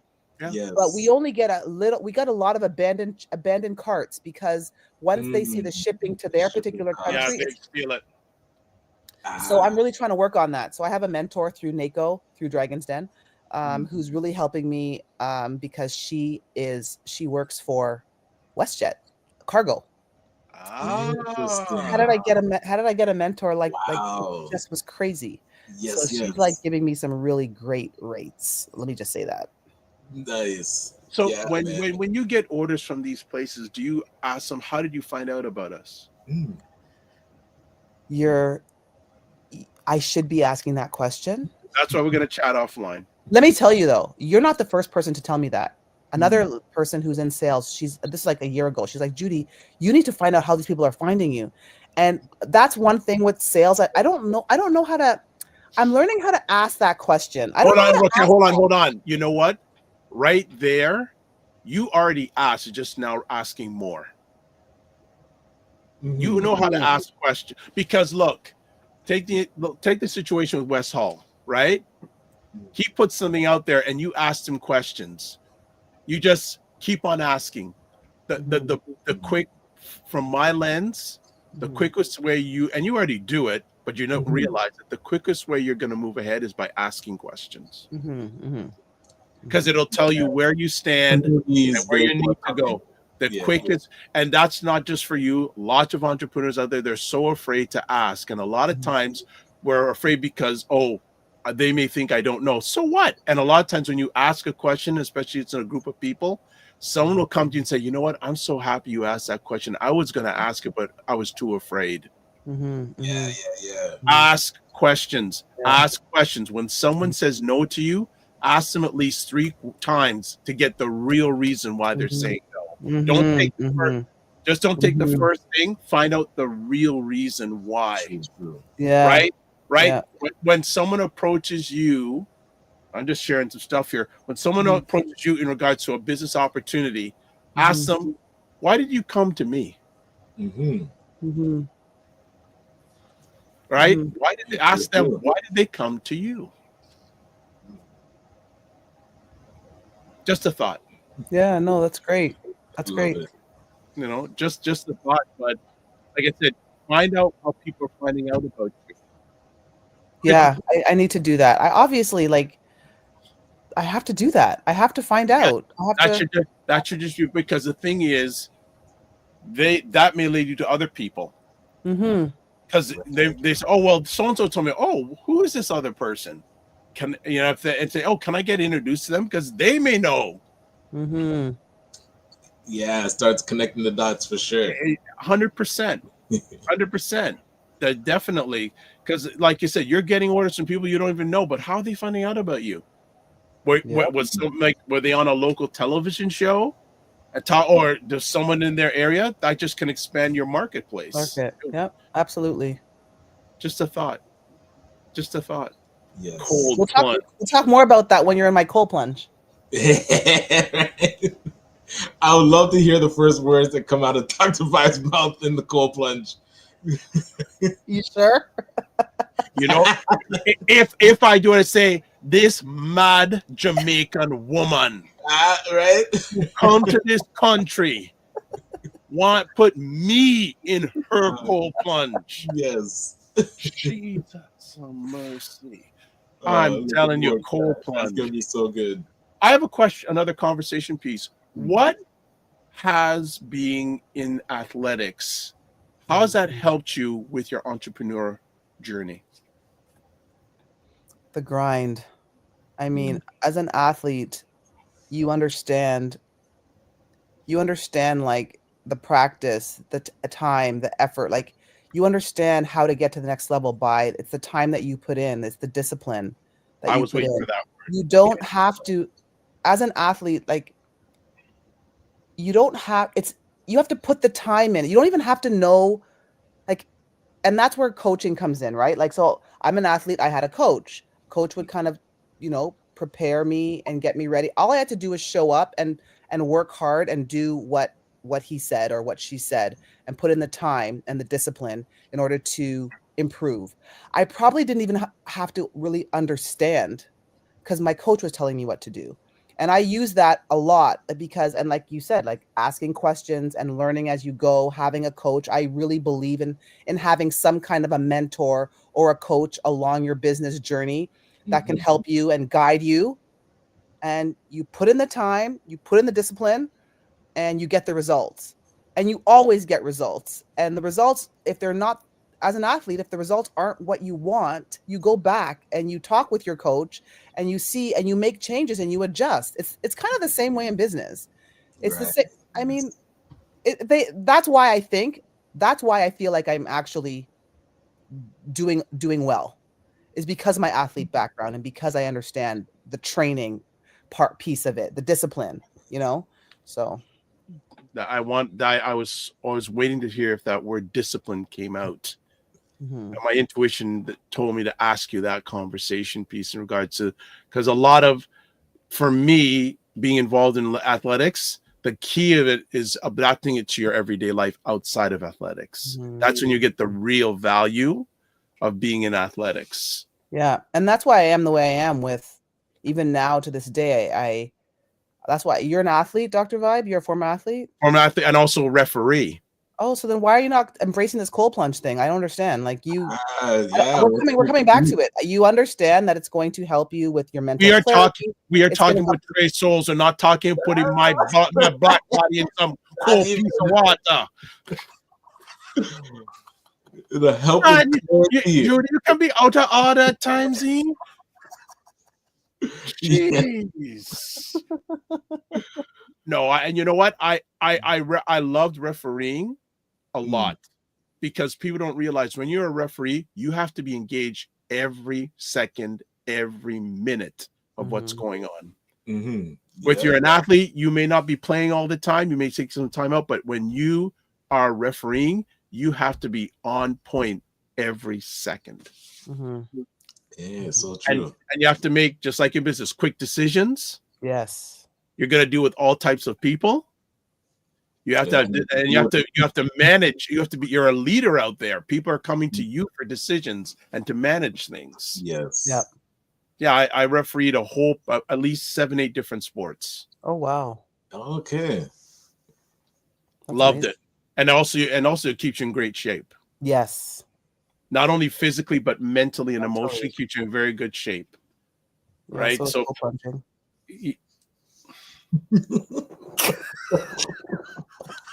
Hey, I don't know why you're laughing. This happening.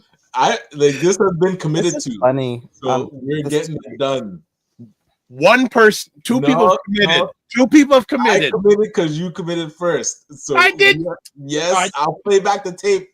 You said if Ryan, you're in, I'm in. So I said I'm in. So You don't have to drive to Sudbury. I'm in Markham. Like you have no reason. 20 minutes. No argument. So this is when Miss Trèsolz becomes Miss Boss Lady, eh? All right. It's from Trèsolz to Boss Lady. Yes. What's your vision? You have 2 more years to go of your 5 years. What would your vision be in the next 2 years? I think I want to try and get in stores. The problem with shoes, the real problem with having an online shoe store, it's not like clothing. When you buy a t-shirt, for example, online, or a skirt or something, there's a extra large or a large can fit a lot of different people. Like, right? You can buy a large shirt and it will fit a lot of different body types. Shoes is not the same thing. You have a size. Shoes either fit or they don't fit. Right. And I don't want it to half fit. Customers don't want it to half fit. So people need to try on shoes. And so I've tried to be really creative. I've been really creative with my online strategies to get people to feel more confident checking out, knowing that these shoes are going to fit. So for example, I have a service called Fit Pair, where if you're not sure if you're a size 11, 12, according to our sizing chart, because everyone wears different, like even everyone, you're like a 10, 11, you're an 11, 12, you're a 13, like everyone, depending on the brand, right? Depending on the brand. Right. So I have a service called Fit Pair right now where I'll send you out both pairs. Like if you're not sure if you're a 10 or 11 because you're a first time Trèsolz buyer, I'll send you out both pairs for a service. There's a service fee, obviously. Yes, of course. I'll send them both out. You can try them on in the comfort of your own home, slap on the prepaid return label and send the one that doesn't fit back. I'm trying things like that out just to get people in their first pair. I want to get women in their first pair. That's the hard part. Your goal. There's your goal. Right. So getting into some stores around the country, but there's so much related to that. There's so much. There's a lot of work. There's so much work. Like my first question is, do I want to get into a Canadian store or do I want to get into an American store? Because let me tell you, Americans are buying my shoes up like there's no business. Like I sell more to across the border than I sell here. Makes sense. And that's just the reality. Yeah. Which I thought, yes, their numbers are way bigger than ours. But I thought, like when I buy from the US, you have to pay duties and taxes. Like when it comes in, you got to pay this, the duties and stuff like that. And then you can't return it because returning to the States is like really hard unless you're an Amazon shopper, right? So I just thought that Canadians were just going to eat Trèsolz up because here we have Canadian dollar Like my prices are in Canadian dollars. So they get 30. They get 30 points. Right. My return policy is much simpler if you're in Canada. Like I'm just catering to Canadians, but Americans are still like, thank you, Americans. Thank you, Dr. Tauchi, and all you fellow Americans. Yes. Everyone, like there's so much support. So do I want to get into a Canadian store to start? Should I just try and tap into maybe an American store first? Those are business decisions that I have to like make that I have not even started to think about yet. But that's what I'm thinking. Right. If the demand is there. Yeah. Oh, huge. Huge. Yeah. It's huge. Like I said, I know definitely that conversation with Dr. Tachi, that I'll be part of that first one. She'll be able to, because she's involved in the media and tech industry. And again, also being a member of a big sorority, and also being a graduate at Howard University. Wow. Yeah, with her PhD in communications, and she did her undergrad at the University of Buffalo, so she knows a little bit about the Canadian marketplace. But it's a good person to have a lens on. There's a few ladies, Black ladies, I could introduce you to that would certainly give you a good lens that have. I don't like the word networks because most people's net ain't working. I'd say they're constellations. Okay. I also want to the Toronto Tempo's coming, right? And so right. So the WNBA team. The WNBA team. Oh yes. Yeah, and so I'm looking to connect with someone in that organization so that I can. Are they owned by MLS? Are they owned by MLSC? I think one of the partners is part of it. Gary Tannenbaum. Yes. We'll chat offline. There may be one or two people I may know, or I would make a suggestion on who you could maybe reach. There's an online women's. Is it a women's league? No, but there's a platform that supports women in sports in Canada, and I can't remember the name. We'll chat offline, but there's certainly people, and I think there's a lady I follow online. She's actually a broadcaster who's really involved with women's sports, and also I know she's doing stuff. I think she has some sort of relationship with that league, so we can certainly chat offline. You can approach them, and that's another thing. Don't be afraid to patch people who you don't know. Mm-hmm. Yeah, you need to get Felician in your. Well, okay, so I know Pradisha Felician's husband. Oh, nice. Yes, it was Morgan Campbell. He's a sports writer for. Yeah, I know. I have a decent digital relationship with. He's been on the platform a few times. But and that's another thing. Don't be afraid to ask people you don't know. Yes. Well, it's so interesting that Simu Lee wore the shoes and you got to capture that. Is there any bucket list person that you'd want to see in your shoes? Good question. So that was the exact question Simu Liu asked me on the show. Okay. They just edited it out. They took it out. They didn't add that because what he actually said, and I'm going to say what was said that you didn't see.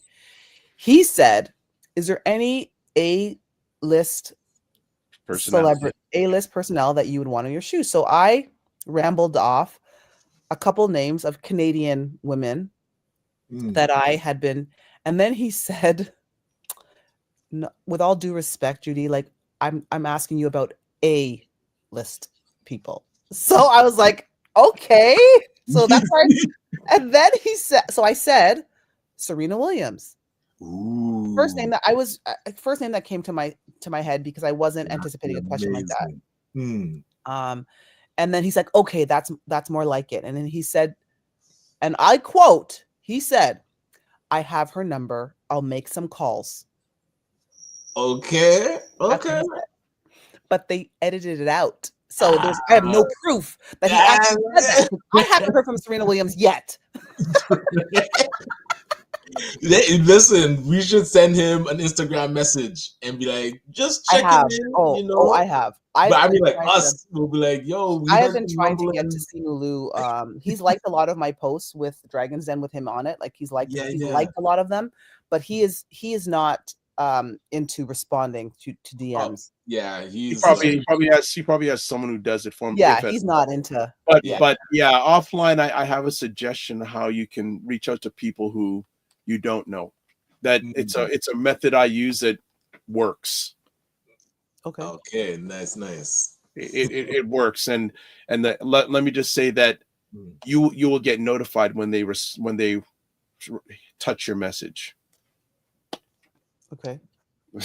Cool. I'll just Dr. Vibe, I love you, brother, but you got to go do a cold plunge. Bye. Christmas with you, brother.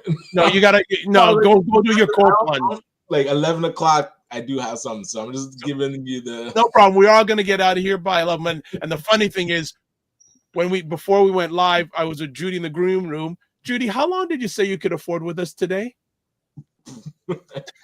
Okay. So somebody's probably texting her right now, like, "Yo, Jude, we have to really appreciate because you do have family commitments." Yes. And she said with her and this is the only place in her, she said, I can say this, in her bedroom there's a quiet place in her house right now. So she's messaging, she's hanging out with us in the bedroom. I will say, and you know what, maybe we can talk, as if I can afford it, I'd like you to make a pair of shoes for me, because I got size 13 feet. Gotcha. I'd love to. And I don't, and as I said, I didn't want my whole life to be in running shoes and basketball shoes. True. So when I go to a decent event, and actually that's very interesting these days. You see now guys, when they're at events now, they got their suits, but they're wearing running shoes or basketball shoes. Yeah, and Wes is pushing that a lot. That's become a trend. I know he's always in runners. Well, that started in the States. He didn't start that trend. He thinks he started that trend. I saw him first, and I don't follow that trend. I've seen a fashion person. But what can we do to support you? You know what? Again, this has just what you've just done. Like the fact that we're going to be meeting offline. That I'm really looking forward to that. All the connections that the people that have popped on and supported. What I've said was everyone knows someone who needs Trèsolz. You might not wear women's shoes, but you know someone, or who knows someone who has a size 10 plus. Yep. You know someone. Everyone does, especially in the Black community. Most of us started a size 9 and go up, right? So just sharing, just remembering us, remembering Trèsolz, and sharing. That's it. Talk about me. I know this company. Check them out online. That's it. I will. So some final comments from a while ago, since we're having so much fun. Minion Cam says, say yes and build the plane on the way down. Yeah, that's what I say. Just jump off. Sometimes you got to jump off a cliff and grow your wings on the way down. Yeah. She also says, just say no, you don't want to do the cold plunge. She also suggested monthly shoe subscription. Do you know how do you know that what that cold plunge would do for your, like, that would go crazy. People seeing you getting out of your comfort zone in a way like this. Come on. You would a whole new thing for your brand. Come on. Let's do it. Yeah, I'll get unfollows.